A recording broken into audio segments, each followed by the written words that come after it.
Shalom, everybody. Rabbi Edelstein here with a short Torah thought, sponsored by MEOR DC. MEORDC.com is our website. Check it out and learn about the programs we offer. I said short Torah thought, and I mean short, because last week's installment was quite long.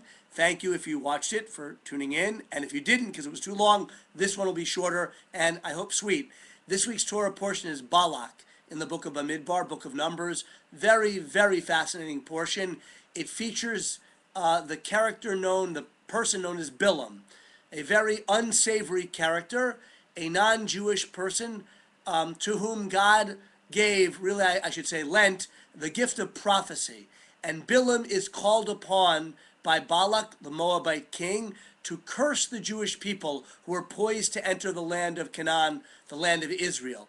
And Balak wants to curse and spiritually destroy and damage the Jewish people. And he calls on Bilaam, who is well-known, famous, renowned for his curses, his soothsaying, and his general unsavory activities. Bilaam tries to curse the Jewish people, but Hashem forces him to say praises and blessings of the Jewish people, some of the most beautiful and lofty and profound utterances in the whole Torah. Certainly those regarding the nature and the mission of the Jewish people come out of the mouth of Bilaam. And the one we want to talk about for 1 second is a famous verse. It's actually part of our daily prayers.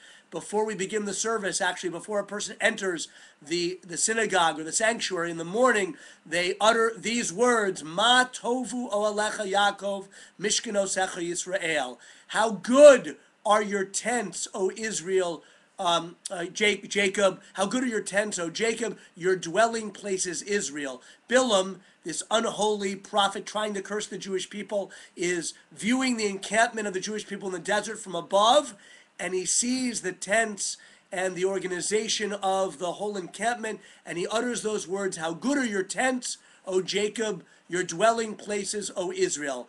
And are rather many beautiful insights into this portion that our sages, this verse that our sages give us.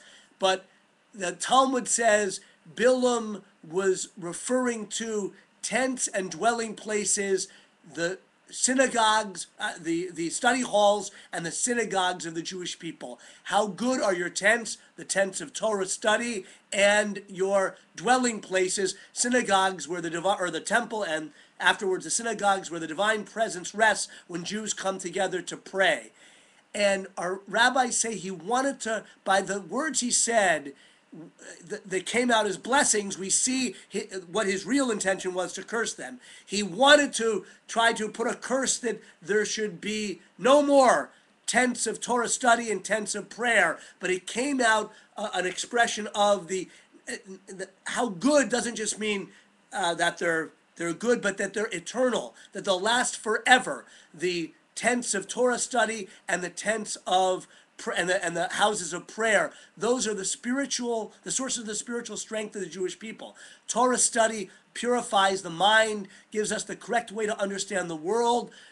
Prayer elevates the heart, and the heart and the mind are the two vessels with which we can connect to God, and connecting to God is our purpose in this world and our unique purpose as a Jewish people. Bilaam wanted to try to rupture that connection to God. He wanted to say a curse that there shouldn't be any more tents of Torah study, of holy study, and of prayer and synagogues.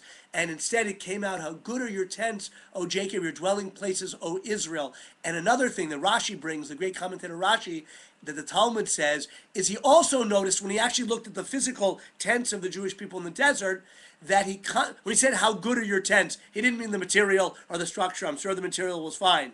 But he noticed that the doorways of the tents were not pointed directly opposite each other, but they were off to an angle.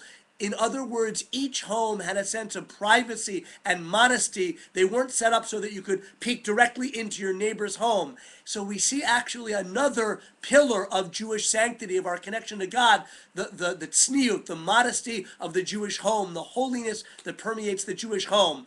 The tents of study, and the day schools, the yeshivot, the places where we purify our mind with Torah study, places of prayer where we open our heart and connect to our fellow Jew and to God, and the Jewish home. These are the pillars of Jewish holiness, and our devekis, our connection to God, that Bilaam wanted to sever, wanted to break that connection, but Hashem put the words in his mouth, a blessing that they would remain for all time, the sources of our strength. Good Shabbos.